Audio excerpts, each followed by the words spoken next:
जय माता दी, जय मां कामाख्या। Devradha trust, Satyavani channel. पितृदोष स्त्रियों को कैसे लगता है? जब स्त्री की कुंडली में पितृदोष हो तो क्या माना जाए? क्या उसके मायके यानी उसके माता पिता जहां पर पैदा हुई वहां का पितृदोष है, पीहर जिसको बोला जाता है, या फिर जिस जगह विवाह हुआ है वहां का पितृदोष है? ये बड़ी विचित्र स्थिति यहां पे उत्पन्न हो जाती है, क्योंकि जन्म पत्रिका तो पिछले जन्म के कर्मों का लेखा जोखा बताती है, परंतु स्त्री दो परिवारों से जुड़ी हुई होती है, तो किस जगह का पितृदोष की उसको पूजा करना होगी, यह महत्वपूर्ण होता है। आज इसी बारे में चर्चा करेंगे। कामाख्ये वरदे देवी नीलपर्वतवासिनी त्वं देवी जगतमाता योनि मुद्रे नमस्तुते। कामाख्ये काम संपन्ने कामेश्वरी हर प्रिय कामनाम देहि मैं नित्यम कामेश्वरी नमस्तुते। कामदे काम रूपस्ते सुभगे सुर सेविते करोमि दर्शन देव्यम सर्गामार सिद्धयेत। ओम महेशानी महामाये चामुंडे मुंडमालिनी आयु आरोग्य ऐश्वर्य देहि में देवी परमेश्वरी। ओम जयंती मंगला काली भद्रकाली कपालिनी दुर्गा क्षमा शिवा धात्री स्वाहा सदा नमस्तुते। ओम सर्वमंगल मांगल्ये शिवे सर्वा साधिके शरण्ये त्र्यंबके गौरी नारायणी नमस्तुते। जब स्त्री की कुंडली में पितृदोष होता है तो क्या माना जाए, ये प्रश्न है। पीहर के पितृ, क्योंकि दोष तो लगन कुंडली में ही है, या ससुराल के पितृ। यदि पीहर के पितृ हैं तो क्या लड़की के विवाह उपरांत उनके निमित्त भोजन दे सकती है? लेकिन भारतीय परंपरा के अनुसार तो बड़े लोग बेटी के घर का भोजन भी नहीं करते हैं, और अगर ससुराल के पितृ हैं तो स्त्री की शादी के पहले ही दोष कैसे उत्पन्न होगा? क्योंकि वह दो परिवारों से जुड़ी हुई होती है। तो स्त्री की कुंडली में पितृदोष गणितीय रूप से विद्यमान रहता है, किंतु उस दोष को गणना करने की जरूरत नहीं होती है, क्योंकि स्त्री पुरुष की अर्धांगिनी है। उसका भाग्य पुरुष से जुड़ा हुआ माना जाता है। तो पितृदोष उस स्त्री को उसके पूर्व जन्म के कर्मों के आधार पर मान लिया जाता है।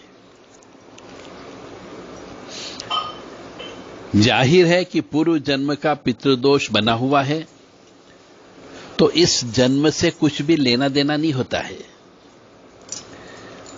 यह पितृदोष पूर्व जन्म की ससुराल से संबंधित माना जाता है, यह अज्यूम कर लिया जाता है। कोई कंफ्यूजन नहीं होता है। पिछले जन्म के ससुराल पक्ष से यह दोष बना है, यह जन्म तो अभी चल रहा है, इसके कर्म अभी संकलित हो रहे हैं। इसलिए कुंडली में जो कुछ भी है सब पिछले जन्म के कर्म के आधार पर होता है। इसलिए इसको बहुत समझने की आवश्यकता है।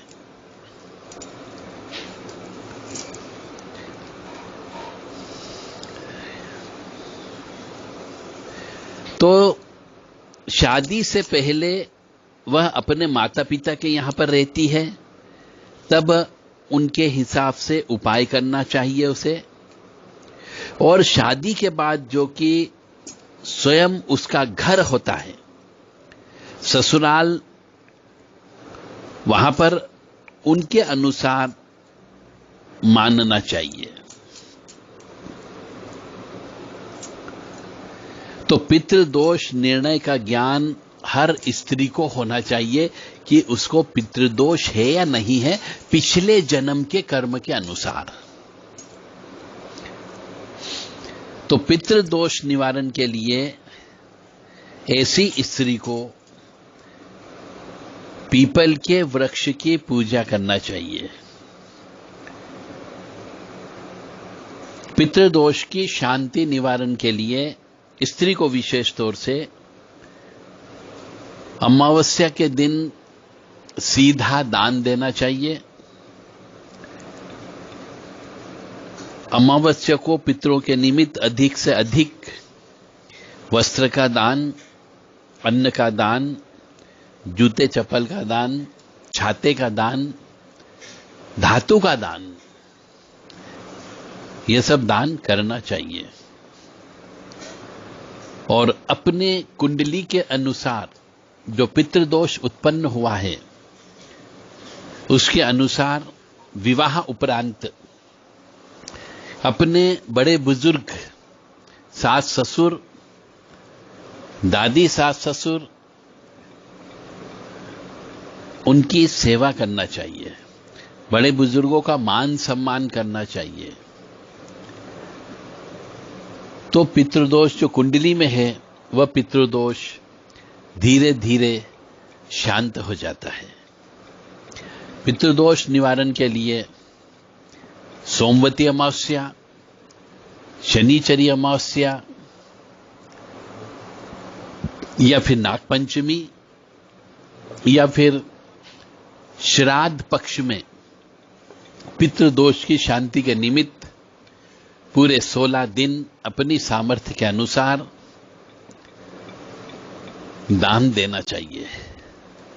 इससे पिछले जन्म के कर्म, जिसको प्रारब्ध कर्म बोलते हैं, उस प्रारब्ध कर्म के अनुसार यदि कोई पितृदोष उत्पन्न है तो उस पितृदोष से कष्ट की प्राप्ति कम होती है, क्योंकि दान देने से पाप कटते हैं और पाप कटने से कष्ट कम प्राप्त होता है।